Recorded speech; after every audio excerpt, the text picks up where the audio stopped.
యేసు ప్రభు నామంలో మీ అందరికీ నా వందనములు తెలియజేస్తున్నాను. దేవునికి మహిమ కలుగును గాక.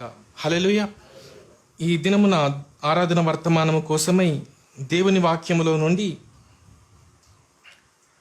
యోహాను రాసిన మొదటి పత్రిక 3వ అధ్యాయం 19వ వచనమును చదువుకుందాం. యోహాను రాసిన మొదటి పత్రిక 3వ అధ్యాయం 19వ వచనము. ఇందువలన మనము సత్య సంబంధులమని ఎరుగుదుము, దేవుడు మన హృదయముల కంటే అధికుడై సమస్తమును ఎరిగి ఉన్నాడు అని మనం చూస్తున్నాం. వచనమును ఈ లైన్ని మనం మళ్ళీ చదువుకుందాం. దేవుడు మన హృదయము కంటే అధికుడై సమస్తమును ఎరిగి ఉన్నాడు. హల్లెలూయా. దేవుని వాక్యం మనకు ఏమని తెలియజేస్తుందంటే దేవుడు సమస్తమును ఎరిగినవాడు అని. ఇక్కడ మనం హృదయము కంటే అధికుడై అనే మాటను మనం చూస్తున్నాం. మన హృదయం మనలో ఉన్న ఆలోచనలను పరిశీలిస్తుంది. మన హృదయానికి మనమంటే ఏంటో తెలుసు. నా లోపల ఉన్న సంగతులు మీకు తెలియకపోవచ్చు, కానీ నా హృదయానికి తెలుసు. అయితే దేవుడు హృదయం కంటే అధికుడు. కేవలం హృదయం చేసే పని మాత్రమే కాదు, ఆయన అంతకంటే గొప్పవాడు. ఎంత గొప్పవాడు అంటే ఆయనకు అన్నిటి గురించి తెలుసు, ఆయనకు సమస్తము తెలుసు, అన్నీ తెలుసు, అన్నిటి గురించి తెలుసు, అందరి గురించి తెలుసు అని మనం వాక్యంలో చూస్తున్నాం. మనము యోబు గ్రంథంలో మనం చూసినట్లయితే 37వ అధ్యాయం 16వ వచనమును మనం చదువుదాం.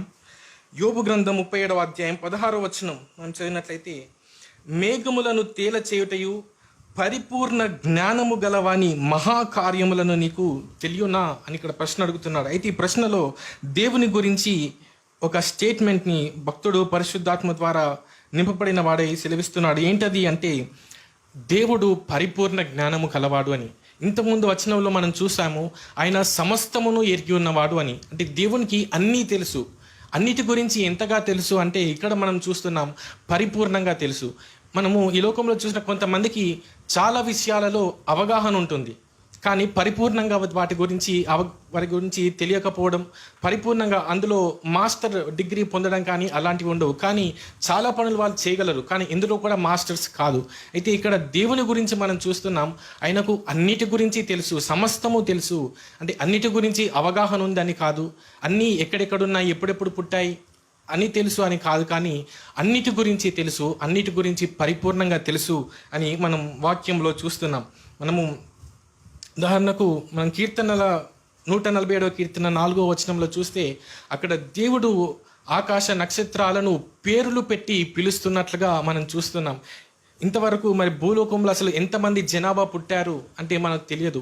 ఈ భూలోకంలో ఎన్ని ఇసుకరేణువులు ఉన్నాయి అంటే మనకు తెలియదు. కానీ దేవుని జ్ఞానం ఎంత గొప్పది అంటే ఆకాశంలో నక్షత్రాలు లెక్క పెట్టలేనని నక్షత్రాలు అవన్నీ తెలుసు, ఎంత సంఖ్యనో తెలుసు.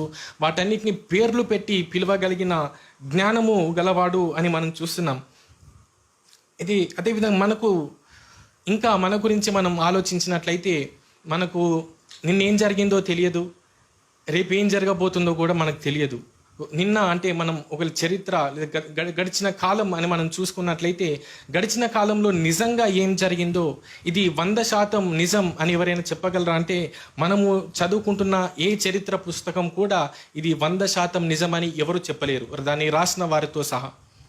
కాబట్టి మనకు చరిత్ర ఏంటో మనకు తెలియదు, అది 100% కరెక్టా అనేది మనం గట్టిగా బల్లగుద్ది మనం చెప్పలేం. అదేవిధంగా భవిష్యత్తు ఏం జరగబోతుంది అనేది కూడా ఖచ్చితంగా ఈ విధంగా జరుగుతుంది అని మనం చెప్పలేం. అయితే ఇటువంటి మన జ్ఞానం ఇంత పరిమితి గలది. అయితే దేవుని జ్ఞానంని మనం చూసినట్లయితే ఆయన వర్తమాన భూత భవిష్యత్ కాలంలో ఉన్నవాడు అని మనం చూస్తున్నాం. దేవునికి అన్నీ తెలుసు, సమస్తము తెలుసు. ఈ కాల పరిమితులు మనకున్నాయి, కానీ దేవునికి కాల పరిమితులు లేవు. ఆయనకు నిన్న రేపేం జరుగుతుందో అని దేవునికి ఆలోచన ఉండదు. ఎందుకంటే దేవుడు రేపటిలో ఉన్నవాడు, ఆయన భవిష్యత్తులో ఉన్నవాడు. ఆయన భవిష్యత్తును కూడా మరి ఈరోజు విధంగానే చెప్పగలడు. ఈరోజు మనము చూస్తూ ఒకదాని విషయం గురించి మనం ఏ విధంగా చెప్తామో దేవుడు భవిష్యత్తు గురించి అంత క్లియర్గా చెప్పగలడు. దేవుడు చరిత్ర గురించి కూడా ఎంతో ఖచ్చితత్వంతో దేవుడు చెప్పగలడు. అంతటి గొప్ప జ్ఞాని అయిన దేవుణ్ణి మనము కలిగి ఉన్నాం. అయితే మనము ఈ వాక్యం అంతట్లో మనం చూసినట్లయితే చరిత్ర గురించి కానీ భవిష్యత్తు గురించి కానీ దేవుడు చెప్పిన అనేకమైన వాక్యాలను మనం చూస్తున్నాం. మరి సైన్స్ డెవలప్ అవుతున్న కొలదిగా అవును వాక్యంలో ఏదైతే చరిత్రగా రాయబడిందో అది నిజమే అని మనుషులు కొద్ది కొద్దిగా తెలుసుకుంటున్నారు.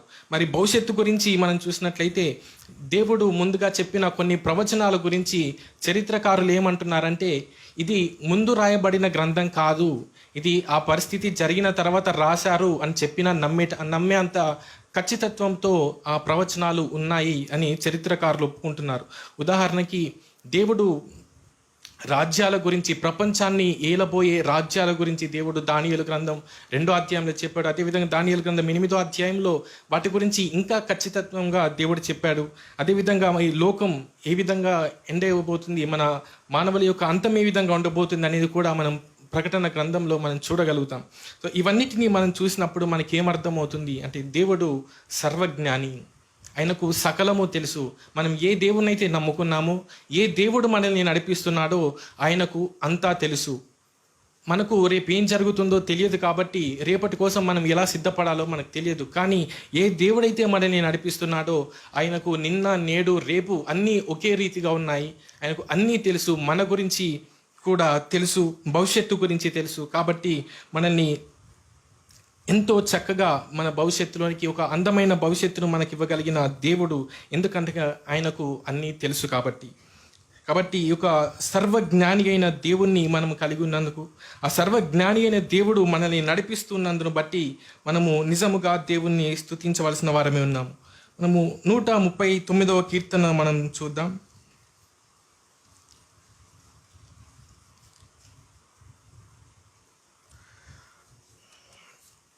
139వ కీర్తన మొదటి చరణం నుండి మనం చదువుకుందాం.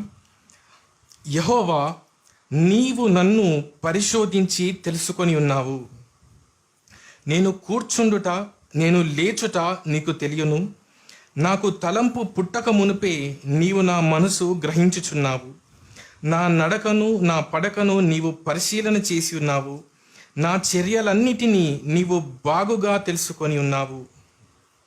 యెహోవా, మాట నా నాలుకకు రాక మునుపే అది నీకు పూర్తిగా తెలిసి ఉన్నది అని మనం చూస్తున్నాం. ఇక్కడ భక్తుడు తన గురించి లేదా మనుషుల గురించి దేవునికి ఎంత బాగా తెలుసో ఇక్కడ వర్ణిస్తూ కీర్తన రాసినట్లుగా మనం చూస్తున్నాం.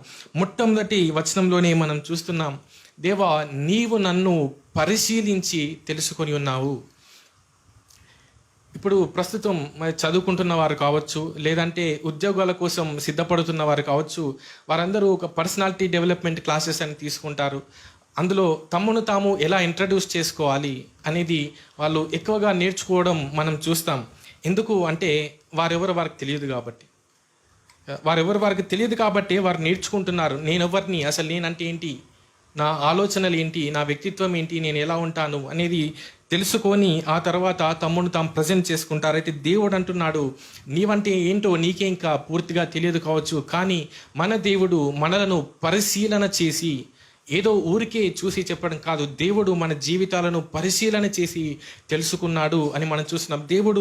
దేవునికి మన పట్ల ఎంత కేర్ ఉంది అంటే, దేవుడు మనం పరిశీలించి దేవుడు మనల్ని తెలుసుకున్నాడు అని మనం చూస్తున్నాం. ఇంకా మనం చూసినట్లయితే అక్కడ మన తలంపు పుట్టక మునిపే ఆయనకు తెలుసు అని మనం చూస్తున్నాం. సో నేనంటే ఏంటి అంటే, నాకు తలంపు వస్తే ఆ తలంపును బట్టి ఓహో నేను ఇలాంటి వ్యక్తినా అని నేను అంచనా వేసుకుంటాను. కానీ దేవుని వాక్యం అంటుంది, నీ తలంపు పుట్టక మునిపే అది దేవునికి తెలుసు అని మనం చూస్తున్నాం. ఇంకా మనం 3వ వచనంలో మనం చూసినట్లయితే మన నడక ఆయనకు తెలుసు, మన చర్యలు ఆయనకు తెలుసు, మనం ఏ పనులు చేశామో ఆయనకు తెలుసు అని మనం చూస్తున్నాం. 4వ వచనంలో మనం చూసినట్లయితే మరి మన ఒక మాట నాలుకకు రాకముందే, ఇంకా మన మెదడు మన యొక్క నాలుకకు సిగ్నల్స్ పంపివ్వక ముందే ఏం సిగ్నల్స్ మెదడు పంపిస్తుంది, మెదడు ఏం ఆలోచించింది, వాటన్నిటినీ తెలుసుకున్న దేవుడు, వాటన్నిటినీ తెలిసి ఉన్న దేవుడు మన దేవుడు. మన గురించి తెలుసుకుంటున్నాడు, అంతగా మన గురించి తెలుసుకొని ఉన్నాడు. ఎందుకంటే మనల్ని అద్భుతమైన భవిష్యత్తులోనికి, అందమైన భవిష్యత్తులోనికి మనల్ని నడిపించడానికి. అయితే దేవునికి మన గురించి తెలుసు అనే ఒక అంశంలో, దేవునికి మన గురించి సమస్తము తెలుసు అనే అంశంలో దేవుణ్ణి ఆరాధించడానికి కొన్ని అంశములను మనము నేర్చుకుందాం. మొట్టమొదటిగా మనము చూసినట్లయితే మత్తయి సువార్త 6వ అధ్యాయం మనం తెరుద్దాం. మత్తయి సువార్త 6వ అధ్యాయం 8వ వచనం మనం చదువుతాం. మీరు వారి వలె ఉండకుడి, అంటే అన్యజనుల వలె ఉండకుడి అని చెప్తూ, మీరు మీ తండ్రిని అడగక మునిపే మీకు అక్కరగానున్నవేవో ఆయనకు తెలియను అని మనం దేవుని వాక్యంలో చూస్తున్నాం.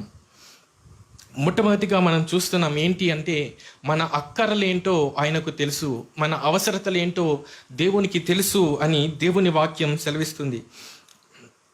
నిజంగా మనము ఆదాము లేదా దేవుడు ఆదామును సృష్టించిన తర్వాత ఆదాము ఆకలి ఉన్నప్పుడు దేవుడు ఒక పండును సృష్టించలేదు.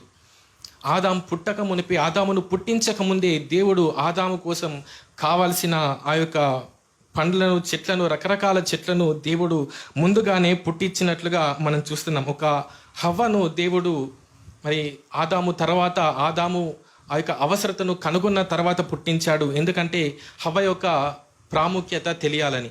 కానీ మిగతావన్నీ మాత్రం దేవుడు ముందుగానే అక్కర తెలియకముందే, నాకు ఆహారం అవసరం అని ఆదాము గుర్తించకముందే దేవుడు ఆదాముకి లేదా మనుషులందరికీ ఆహారాన్ని సిద్ధపరిచినట్లుగా మనం చూస్తున్నాం. దీన్ని బట్టి మనకి ఏం అర్థమవుతుందంటే, మన అక్కరలు దేవునికి తెలుసు. ఏదైతే అక్కర అని మనం ఫీల్ అవుతున్నామో, ఇది నాకు అవసరం అని మన ఆలోచన ఎప్పుడైతే మనకు వస్తుందో, ఆ ఆలోచన రాకమునిపే దాన్ని తెలిసి ఉన్న దేవుడు ఆ అక్కర్ను ఎలా తీర్చాలో కూడా ముందుగానే సిద్ధపరిచిన దేవుడు అని మనం చూస్తున్నాం. ఇంకా ఆ యొక్క విషయం గురించి దేవుడు మాట్లాడుతూ ఇదే అధ్యాయంలో 25వ వచనం మనం ఆ విధంగా చూసినట్లయితే, మీరు భవిష్యత్తులో ఏమి తిందుమో ఏమి త్రాగుదమో అని మీరు ఆలోచించకండి, దాని గురించి మీరు చింతించకండి అని దేవుడు మాట్లాడుతున్నాడు. ఎందుకంటే వాటన్నిటిని గురించి దేవుడు పట్టించుకుంటున్నాడు. వాటిని నేను తీరుస్తాను, మీకు భవిష్యత్తులో ఏమి కావాలో వాటిని నేను అనుగ్రహిస్తాను, కాబట్టి మీరు వాటి గురించి చింతించకండి అని దేవుడు సెలవిస్తున్నాడు. మనము లేదా దేవుని దృష్టిలో మనల్ని ఎలా అర్థం చేసుకోవచ్చు అంటే, ఒక తండ్రి తన పిల్లలకు కావాల్సినవన్నీ అనుగ్రహిస్తాడు. తన భవిష్యత్తులో కాళ్ళ మీద నిలబడాలని, భవిష్యత్తులో గొప్పవాడు కావాలని, కావాల్సిన వాటన్నిటిని అతనికి ఏది అవసరమో, స్కూల్ అవసరమైతే స్కూల్ బుక్స్ కావచ్చు, ఇంకా ఆ విధంగా చాలా అన్నిటినీ అనుగ్రహిస్తూ ఉంటాడు. కానీ చిన్న కుమారుడు మాత్రం దేని గురించి ఆలోచిస్తాడు? ఆట వస్తువుల కోసం ఆలోచిస్తాడు. ఏదన్నా పండుగ వస్తే కొత్త బట్టల కోసం ఆలోచిస్తాడు, కొత్త షూస్ కొనుక్కోవాలని ఆలోచిస్తాడు.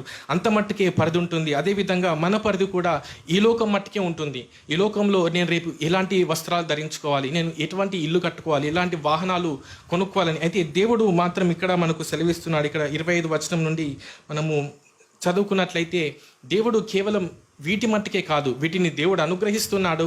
అయితే ఇంత మట్టుకే కాకుండా పరలోక రాజ్యం కోసం దేవుడు మనల్ని సిద్ధపరుస్తున్నాడు అనే ఒక అంశాన్ని, ఆ యొక్క నిజమైన భవిష్యత్తు, మనం ఏ భవిష్యత్తు గురించి అయితే మనం చింతిస్తున్నామో ఆ భవిష్యత్తు ఒకానొక రోజు గతించిపోబోతుంది. అయితే దేవుడు నిజమైన భవిష్యత్తు గురించి కూడా, అక్కడ మన అక్కర్ల గురించి కూడా దేవుడు ఆలోచిస్తున్నాడు. అక్కడ మనం సింహాసనం మీద కూర్చోవాలని, అక్కడ మనం కిరీటం ధరించాలని దేవుడు మన అక్కర్లను ముందుగానే ఎరిగి వాటి కోసం మనల్ని నడిపిస్తున్నట్లుగా మనం చూస్తున్నాం. అది అని దేవుడు ఈ లోకంలో ఉన్న అక్కర్లను దేవుడు విడిచిపెట్టట్లేదు. మనము యోహాను సువార్త 21వ అధ్యాయంలో మనం చూసినట్లయితే, అక్కడ 9 నుండి 12 వచనముల వరకు ఒక అద్భుతమైన సంఘటన మనకు కనిపిస్తూ ఉంటుంది. మరి శిష్యులు, యేసు ప్రభువును వెంబడించిన శిష్యులు, యేసు ప్రభు మరి వారికి అప్పగించిన ఆ యొక్క పరిచర్యను వదిలేసి, మేము చేయలేము, మా వలన కాదు అని వారు భయపడి ఆ యొక్క చేపలు పట్టుకోవడానికి వెళ్ళినప్పుడు, మా యేసు ప్రభు వారు ఫుల్ ఫైర్ మీద రావాల్సింది అక్కడికి. నేను 3.5 సంవత్సరాలు మీకు పరిచర్యను నేర్పించి, అనేకమైన సంగతులను బోధించి, అధికారాన్ని ఇచ్చి, వ్యాధులపైన, దురాత్మలపైన అధికారాన్ని ఇచ్చి, మీకు ఇంతలా చేస్తే మీరు ఈ పని చేసేది అని ఫుల్ ఫైర్ మీద రావాల్సిన యేసయ్య ఇక్కడ ఏం చేస్తున్నాడో మనం చూసినట్లయితే 9వ వచనం మనం చదువుకుందాం. వారు దిగి దరికి రాగానే అక్కడ నిప్పులను, వాటి మీద ఉంచబడిన చేపలను, రొట్టెయు కనబడెను అని మనం చూస్తున్నాం. ఆ శిష్యులు తిరిగి రాగానే యేసు ప్రభువు ఉగ్రుడిగా వారికి కనిపించట్లేదు, చాలా కోపంతో వారికి కనిపించట్లేదు, కానీ ఎంతో ప్రేమతో వారి యొక్క ఆకలిని ఎరిగిన ఒక స్నేహితునిగా యేసు ప్రభు అక్కడ కనిపిస్తున్నాడు. వారి కోసం యేసు ప్రభు ఇక్కడ కర్రలను పేర్చి, మంటను వెలిగించి, చేపలను కాల్చి ఆహారాన్ని సిద్ధంగా ఉంచాడు. ఎందుకంటే ఆయన వారి ఆకలిని చూశాడు. దేవుడు వారిని గద్దించడానికి మొట్టమొదటిగా ఇష్టపడలేదు. లేదా ఈ విధంగా ఎందుకు చేశారు అని ప్రశ్నించడానికి ఇష్టపడలేదు. కానీ మొట్టమొదటిగా వారి అక్కరిని యేసయ్య చూసినట్లుగా మనం చూస్తున్నాం. దేవుడు మన భవిష్యత్తు గురించి ఆలోచిస్తున్నాడు. ఆ భవిష్యత్తు కొరకై మనల్ని సిద్ధపరుస్తున్నాడు. అలాగని ఇక్కడున్న అవసరతలను తీర్చడు అని కాదు, ఇక్కడున్న అవసరతలను కూడా దేవుడు పట్టించుకుంటున్నాడు. ఎంతగా పట్టించుకుంటున్నాడంటే దేవాతి దేవుడు స్వయంగా తన స్వహస్తాలతో మంటను వెలిగించి వంట చేసినట్లుగా మనము ఈ సందర్భంలో చూస్తున్నాం. అంతగా దేవునికి మన అక్కర్లు తెలుసు. ఆ అక్కర్లను ఎలా తీర్చాలో కూడా దేవునికి తెలుసు. కనుక మనం భవిష్యత్తు గురించి చింతించాల్సిన అవసరం లేదు. అన్నీ తెలిసిన దేవునికి అప్పగించి ఆయన్ని స్తుతిస్తూ మనము ముందుకి కొనసాగవచ్చు. అదేవిధంగా రెండవదిగా మనం చూసినట్లయితే ప్రకటన గ్రంథం 2వ అధ్యాయం,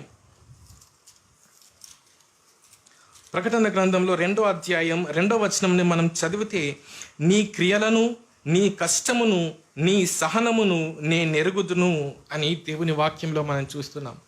ఆ సంఘం ఎటువంటి క్రియలు చేస్తుందో నాకు తెలుసు అని దేవుడు అంటున్నాడు.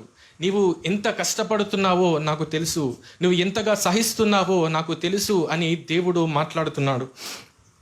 ఈ రోజులో కూడా మరి అనేకులు నేను ఎంతో కష్టపడుతున్నాను, నేను ఎంతో చేస్తున్నాను, కానీ నా ప్రయాసకు తగిన ఫలితం లేదు అని అనేకులు ఆలోచిస్తూ ఉండవచ్చు. నేను చాలా భక్తి చేస్తున్నాను, ఎంతో వాక్యం చదువుతున్నాను, ఎంతో ప్రార్థన చేస్తున్నాను, మరి ఏది నా జీవితంలో కార్యం అని మీరు అనుకోవచ్చు. అయితే దేవుడు అంటున్నాడు, నీ కష్టం నాకు తెలుసు, నువ్వు ఎంతగా సహిస్తున్నావో నాకు తెలుసు అని దేవుడు మాట్లాడుతున్నట్లుగా మనం చూస్తున్నాం. మనము దావీదు జీవితంలో కూడా మనం చూసినట్లయితే సమూయేలు రాసిన మొదటి గ్రంథం 13వ అధ్యాయం 14వ వచనం మనం చదువుతాం. సమూయేలు రాసిన మొదటి గ్రంథం 13వ అధ్యాయం 14వ వచనం. యెహోవా తన చిత్తానుసారమైన మనసు గల యువకుని కనుగొని ఉన్నాడు అని దావీదును గురించి చెప్తున్నాడు. ఇప్పుడు దావీదు ఎక్కడున్నాడు దేవుడి వాక్యాన్ని చెప్పేటప్పుడు అంటే, దావీదు గొర్రెల మందను కాచుకుంటూ అడవులలో, అరణ్యాలలో దావీదు భక్తుడు ఉన్నట్లుగా మనం చూస్తున్నాం. అక్కడ దావీదు భక్తుడు మరి తన సితారను పట్టుకొని దేవుని కోసం గొప్ప గొప్ప కీర్తనలు పాడుతున్నాడు. ఒక 23వ కీర్తన బహుశా ఆ సమయంలోనే రచించి ఉండవచ్చు. యెహోవా నా కాపరి, నాకు లేమి కలగదు అని ఆ కీర్తన. దావీదు ఆ విధంగా అరణ్యాలలో పడుతూ పాటలు పాడుతున్నాడు, చక్కగా ట్యూన్ చేసుకుంటున్నాడు. సింహం ఎదురైతే సింహంతో పోరాడాడు, ఎలుగుబంటి ఎదురైతే ఎలుగుబంటితో పోరాడాడు, తన యొక్క గొర్రెలను కాపాడుకున్నాడు. అయితే ఎవరికి తెలుసు ఈ విషయాలన్నీ? ఎవరైనా చూసారా? సొంతింటి వాళ్ళు చూసారా? అన్నలు చూసారా? తండ్రి చూశాడా? మనము ఇక దావీదు గురించిన మూవీలో మనం చూసినట్లయితే అతను ఆ సింహంతో పోరాడిన తర్వాత అతను ఇంటి దగ్గరికి వచ్చి వారి సహోదరులతో భోజనం చేస్తూ, అన్న ఈరోజు నేను గొర్రెల్ని కాస్తుండగా సింహం వచ్చింది, నేను ప్రార్థన చేసుకొని సింహంతో ఫైట్ చేశానంటే స్టోరీలు చెప్పడం ఆపై అని వాళ్ళ చుట్టూ ఉన్న సహోదరులంతా నవ్వుతారు. మనము దేవుని వాక్యంలో కూడా చూసినట్లయితే ఎన్నడూ కూడా వారి యొక్క సహోదరులు కానీ సొంత తండ్రి కానీ దావీదుకు ప్రాముఖ్యతను ఇవ్వలేదు. కానీ దావీదు ఎంత గొప్పవాడు అంటే, అరణ్యంలో ఎవరి సహాయం లేకుండా, ఏ ఒక్క గురువు లేకుండా చమత్కారముగా సితారను వాయించగల నైపుణ్యం గలవాడు దావీదు. అయితే ఆయన కష్టాన్ని ఎవరు చూశారు? ఎవరు చూడలేదు, కానీ దేవుడు చూశాడు. ఆయన సింహంతో పోరాడి గొర్రెల్ని కాపాడుకున్నాడు. ఎవరు చూశారు ఆ కష్టాన్ని? సింహంతో పోరాడడం అంటే అది మామూలు విషయం కాదు. కానీ ఆ కష్టాన్ని ఎవరైనా చూసారా? ఎవరైనా గుర్తించారా? ఎవరు గుర్తించలేదు. అందరూ వెలివేసిన వ్యక్తిగానే అతన్ని చూశారు. అయితే దేవుడు అంటున్నాడు, నా హృదయానుసారుని నేను చూశాను, నేను ఒక వ్యక్తిని కనుగొన్నాను అని దేవుడు అద్భుతంగా అతని గురించి సాక్ష్యం ఇచ్చినట్లుగా మనం చూస్తున్నాం. ప్రపంచం అతను గొలియాతు మీద విజయం సాధించినప్పుడు చూసింది, కానీ దేవుడు గొర్రెల మధ్యలో ఉన్నప్పుడే దేవుడు అతన్ని చూశాడు, అతని కష్టాన్ని దేవుడు చూశాడు అని మనం చూస్తున్నాం. కాబట్టి మనము ప్రపంచానికి తెలియకపోవచ్చు, మన గొప్పతనం ఏంటో ప్రపంచం ఎరగకపోవచ్చు, కానీ నువ్వెంత కష్టపడుతున్నావు, ఎంత భక్తి చేస్తున్నావు, ఎంత సహిస్తున్నావో దేవునికి తెలుసు. ఒకనాడు దావీదును ఆ విధంగా స్టేజ్ మీదకి తీసుకొని వచ్చి లోకానికి పరిచయం చేసినట్లుగా అటువంటి భక్తిని మనం కలిగి ఉన్నట్లయితే, అటువంటి సహనం, కష్టం దేవుని కోసం మనం కలిగి ఉన్న వారమైతే ఒకానొక రోజు ఖచ్చితంగా దావీదు వలె మనల్ని కూడా దేవుడు ఒక లోకం ముందుకు తీసుకొని వస్తాడు అని మనము గుర్తుంచుకోవచ్చు. కాబట్టి మన కష్టం ఎవరికి తెలియదు, ఎవరు చూడట్లేదు అని అనుకుంటున్నా కావచ్చు, మన కష్టాన్ని చూసే దేవుడు, మన కష్టం తెలిసిన దేవుడు ఉన్నాడు. ఆ దేవుడు ప్రతిఫలం కూడా మనకు అనుగ్రహిస్తాడు. ఒకనాడు ఒక పాస్టర్, అతను ఒక దైవజనుడు, తన కలలో పరలోక దర్శనాన్ని చూస్తున్నాడు. అతను నడుస్తూ వెళ్తూ ఉండగా ఒక అందమైన భవనం అతనికి కనిపించిందంట. అయితే ఆ భవనం చూసి, దేవా ఈ భవనం నాకేనా నాకే చూపిస్తున్నావు కదా, మరి నాదేనా ఈ భవనం అంటే, కాదు ఆ భవనం నీ సంఘములో ఉన్న ఒక ముసలావిడది అని చెప్పాడంట. అప్పుడు ఆమెకి ఎందుకు, ఆమె అసలు ఏ పరిచర్య చేయదు కదా, ఒక మూలకు చీరలో కూర్చుంటుంది, ఆమె సమయానికి వస్తుంది, సమయానికి వెళ్ళిపోతుంది, ముందు రాదు, ఎక్కువసేపు ఉండదు, ముందు కానీ తర్వాత కానీ ఎటువంటి పరిచర్య చేయదు. ఆమె కోసం ఎందుకు ఇంత అందమైన భవనం అంటే, ఆమె ప్రతిరోజు ప్రార్థన చేస్తుంది. ఆమె ప్రార్థనలు నీ యొక్క పరిచర్యలో ఎంతో ప్రాముఖ్యమైన పాత్రను పోషించాయి కాబట్టి ఆమె కోసము ఆ సుందరమైన భవనం నిర్మించబడిందని అక్కడున్న దేవదూత ఆ యొక్క దైవజనుడితో మాట్లాడినట్లుగా ఆ దైవజనుడు చెప్పాడు. ఆమె చేసిన ప్రార్థనను సంఘం చూడలేదు కావచ్చు, దైవజనుడు చూడలేదు కావచ్చు, కానీ దేవుడు చూశాడు, దేవుడు ప్రతిఫలం ఇచ్చాడు. అదేవిధంగా మన క్రియలను చూసే దేవుడు, మనకు ప్రతిఫలం ఇచ్చే దేవుడు అని మనం గుర్తించాలి. మూడవదిగా మనం చూసినట్లయితే నిర్గమకాండం 3వ అధ్యాయం 7వ వచనం.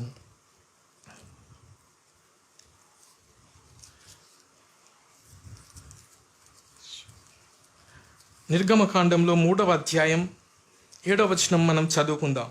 మరియు యెహోవా ఇట్లనెను, నేను ఐగుప్తులోనున్న నా ప్రజల బాధను నిశ్చయముగా చూచి తిని, పనులలో తమను కష్టపెట్టు వారిని బట్టి వారు పెట్టిన మొరను వింటిని, వారి దుఃఖములు నాకు తెలిసే ఉన్నవి అని మనం చూస్తున్నాం. మూడవదిగా మనం చూసినట్లయితే దేవుడు మన బాధల గురించి మాట్లాడుతున్నాడు. ఆ బాధలో మనం పెట్టిన మొరల గురించి దేవుడు మాట్లాడుతున్నాడు. నీ దుఃఖము నాకు తెలిసే ఉన్నది అని దేవుడు మాట్లాడుతున్నాడు. మనము చూసినట్లయితే మన బాధ లేదా మన సామెతల గ్రంథంలో మనం చూసినట్లయితే, ఒకడు పైకి నవ్వుచుండినను తన హృదయములో బాధ ఉండవచ్చునని ఒక వాక్యాన్ని మనం చూస్తాం. మనం బయటికి ఒకలాగా కనిపించవచ్చు, లోపల ఇంకో విధంగా ఉండవచ్చు. అయితే దేవుడు అంటున్నాడు, నీ లోపట కూడా నాకు తెలుసు. నువ్వు బయటికి నవ్వుతున్నావు కానీ లోపట నీకు దుఃఖం ఉంది కదా, ఆ దుఃఖం నాకు తెలుసు. ఆ దుఃఖంలో నువ్వు పెట్టిన మొరను నేను విన్నాను, ఆ మొర నాకు తెలుసు, నీ దుఃఖాన్ని నేను చూశాను అని దేవుడు ఇక్కడ మాట్లాడుతున్నట్లుగా మనం చూస్తున్నాం. దేవుడు వారి దుఃఖాన్ని చూసి ఏం చేశాడు? దిగి వచ్చాడు వారిని విడిపించడానికి. అదేవిధంగా దేవుడు మన దుఃఖాన్ని కూడా ఎరిగి ఉన్నాడు. మన దుఃఖంలో నుండి కూడా దేవుడు మనల్ని విడిపిస్తాడు. దేవుడు ఆ దుఃఖంలో నుండి మనం దూరం చేయడానికి, మన ప్రార్థనలకు మనం పెట్టిన మొరలను ఆలకించి దేవుడు దిగి వచ్చేవాడుగా ఉన్నాడు, మనల్ని విడిపించేవాడుగా ఉన్నాడు అని దేవుని వాక్యం మనకు సెలవిస్తుంది. మనము ఆదికాండం 31వ అధ్యాయం 12వ వచనంలో అక్కడ దేవుడు యాకోబు గురించి మాట్లాడుతూ, లాబాను నీకు చేసినదంతా నేను చూస్తున్నాను అని దేవుడు అతనితో మాట్లాడాడు. యాకోబు ఎక్కడున్నాడు? తన తల్లికి తండ్రికి దూరంగా ఉన్నాడు. అక్కడ అతని గురించి పట్టించుకునేవారు ఎవరూ లేరు. తనకు పెద్దవారిగా ఉండి తనకు అండగా ఉన్నవారు ఎవరు లేరు. ఉండవలసిన లాబాను అతన్ని ఎంతగానో మోసం చేస్తున్నాడు. అతను వట్టి కర్రతో వచ్చాడు, ఎంతో కష్టపడుతూ పని చేస్తున్నాడు. అయితే ప్రతి విషయంలో అతన్ని మోసం చేస్తూ, మరి మొదటి నుండి కూడా అతను రాహేలు కోసం పనిచేసిన అప్పటి నుండి అతన్ని మోసం చేస్తూనే వచ్చాడు. ఆ తర్వాత ఇద్దరితో వివాహం అయిపోయిన తర్వాత అతను 6 సంవత్సరాలు వారికి మరలా ఫ్రీగా అతను పనిచేశాడు. ఆ తర్వాత జీతం కోసం పనిచేస్తున్నప్పుడు మరలా మోసం చేశాడు లాబాను. ఈ విధంగా 10 సార్లు తన జీతమును మారుస్తూ అనేక సార్లు అతను మోసం చేస్తున్నప్పుడు దేవుడు అంటున్నాడు, లాబాను చేసింది నేను చూస్తున్నాను, నువ్వు ఎంతగా మోసపోతున్నావో, నువ్వు సాధువుగా ఉన్నందుకు లేదా నీ తరపున మాట్లాడడానికి ఎవరూ లేనందుకు నువ్వు చాలా మోసపోతున్నావు, చాలా నష్టపోతున్నావు, వాటన్నిటిని సహిస్తున్నావు ఒక సాధువుగా ఉండి. అయితే వాటన్నిటిని నేను చూశాను, నేను నిన్ను విడిపిస్తాను, అక్కడి నుండి వచ్చేయి, నేను చూపించిన ప్రాంతానికి మరలా వెళ్దు అని అక్కడ యాకోబును పిలిచినట్లుగా తన యొక్క దుఃఖ దినములకు ఆ రోజు దేవుడు సమాప్తి పలికినట్లుగా మనం చూస్తున్నాం. మోసపోయేవాడు మోసపుచ్చేవాడు ఇద్దరు దేవుని చేతిలోనే ఉన్నారు. దేవుడు వాటిని చూస్తున్నాడు. వాటిన్నిటికీ జవాబును దేవుడు ఒకరోజు ఇవ్వబోతున్నాడు. మనం మోసపోతున్నాం కావచ్చు, నష్టపోతున్నాం కావచ్చు, అన్యాయం జరుగుతుందని బాధపడుతున్నాం కావచ్చు, వాటన్నిటిని తెలిసిన దేవుడు వాటన్నిటికీ ఒకరోజు జవాబు ఇవ్వబోతున్నాడు, వాటన్నిటికీ ముగింపును పలకబోతున్నాడు అని మనం చూస్తున్నాం. 4వదిగా మనం చూసినట్లయితే లూకాసు వార్త 7వ అధ్యాయం. లూకాసు వార్తలో 7వ అధ్యాయం 36వ వచనమును మనం చదువుకుందాం. లేదా మనం 36 నుండి మనం చూసినట్లయితే 36 నుండి మనము చివరి వరకు చదువుకోవచ్చు ఈ యొక్క సందర్భాన్ని. ఈ సందర్భంలో యేసు ప్రభు ఒక పరిసయ్యుని ఇంటికి వెళ్ళి భోజనం చేస్తూ ఉండే సందర్భాన్ని మనం చూస్తాం. అక్కడ యేసు ప్రభు భోజనం చేస్తూ ఉంటే ఒక స్త్రీ, ఒక పాపాత్మురాలు అని పిలువబడే ఒక స్త్రీ యేసు ప్రభు దగ్గరికి వచ్చి అక్కడ మన 38వ వచనంలో మనం చూసినట్లయితే, వెనుక తట్టు ఆయన పాదముల యొద్ద నిలవబడి ఏడ్చుచు కన్నీళ్లతో ఆయన పాదములను తడిపి తన తల వెంట్రుకలతో తుడిచి ఆయన పాదములు ముద్దు పెట్టుకొని ఆ అత్తరు వాటికి పూసెను అని మనం చూస్తున్నాం.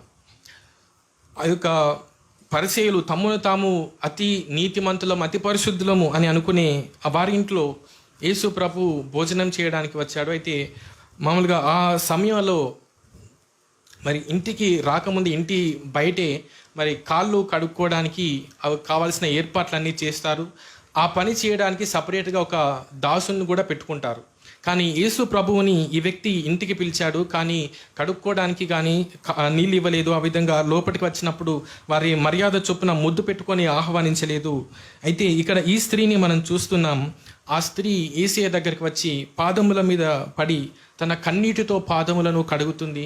ఒక అత్తరును పాదములకు పూసినట్లుగా మనం చూస్తున్నాం. అదేవిధంగా తన యొక్క పాదములను ముద్దు పెట్టుకుంటూ ఉన్నట్లుగా మనం చూస్తున్నాం. అయితే అక్కడ ఆ పరిసేయుడు, ఆ నీతిమంతుడు, జ్ఞానం ఉన్నది అని అనుకుంటున్న ఆ వ్యక్తి ఏమనుకుంటున్నాడు అంటే, యేసయ్య నిజంగా ప్రవక్త అయితే ఈమెవరో ఆయనకు తెలియదా?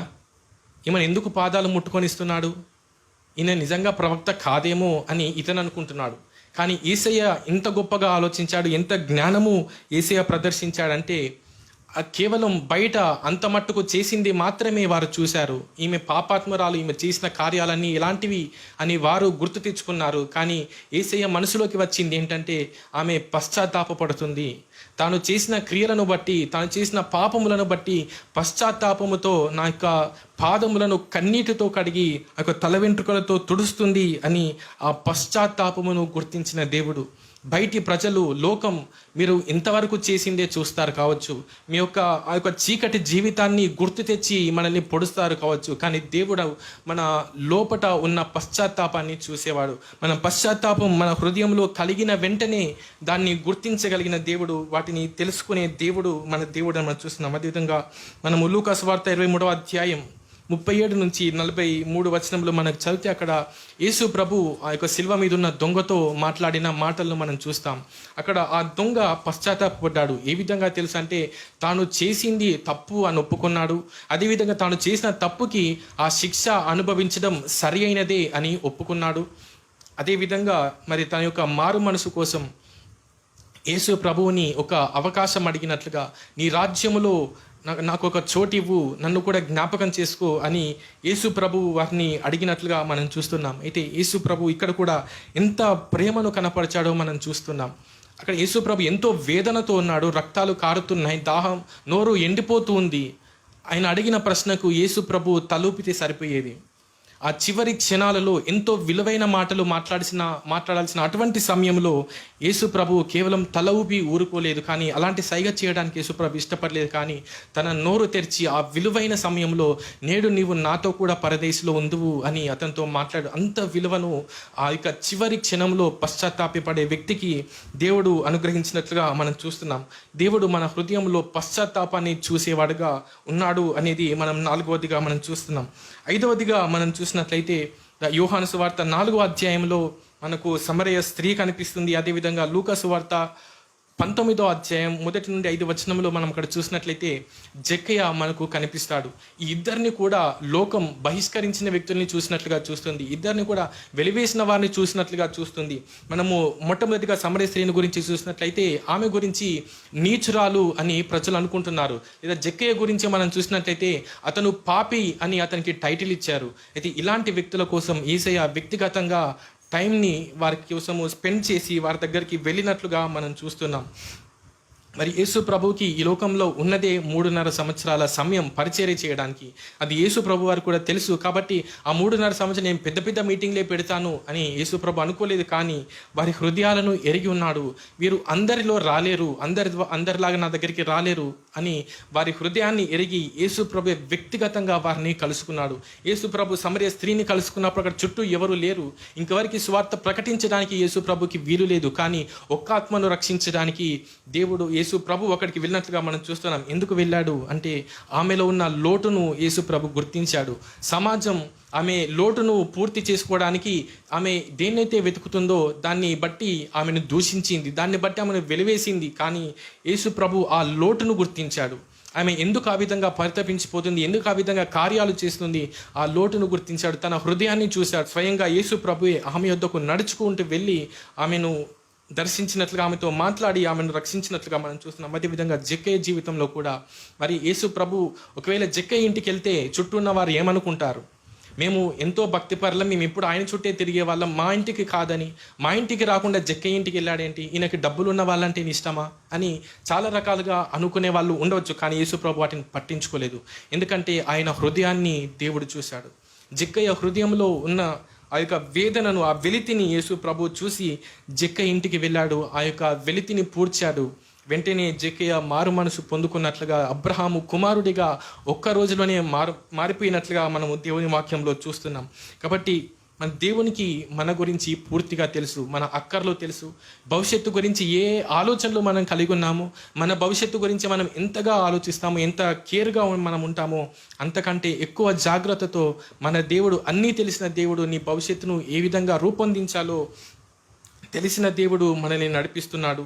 అదేవిధంగా మన క్రియలు, మన కష్టం తెలిసిన దేవుడు మనల్ని నడిపిస్తున్నాడు. మనకు తప్పక ప్రతిఫలం ఇస్తాడు అని మనం గుర్తించాలి. అదేవిధంగా మన దుఃఖం తెలిసిన దేవుడు, మన పశ్చాత్తాపం, మన హృదయము తెలిసిన దేవుడు, మన గురించి సమస్తము తెలిసిన దేవుడు నేడు మనతో ఉన్నాడు. మన బలహీనతలు ఎరిగిన దేవుడు మనతో ఉన్నాడు. ఆయన మనం ఉదాహరణకు మన బలహీనతలు కనుక బయటపడితే చుట్టూ ఉన్న వాళ్ళు చూసి, అయ్యో నువ్వు చాలా మంచివాడు అనుకున్నాను, ఇలాంటి వాడివా, నీకు నేను దూరంగా ఉంటాను అని అనే దేవుడు కాదు. నీ బలహీనత ఏంటో నీకంటే ముందుగా ఆయనకు తెలుసు. నీ బలహీనత బయట పడకముందే బలహీనత తెలుసు, మన బలము తెలుసు.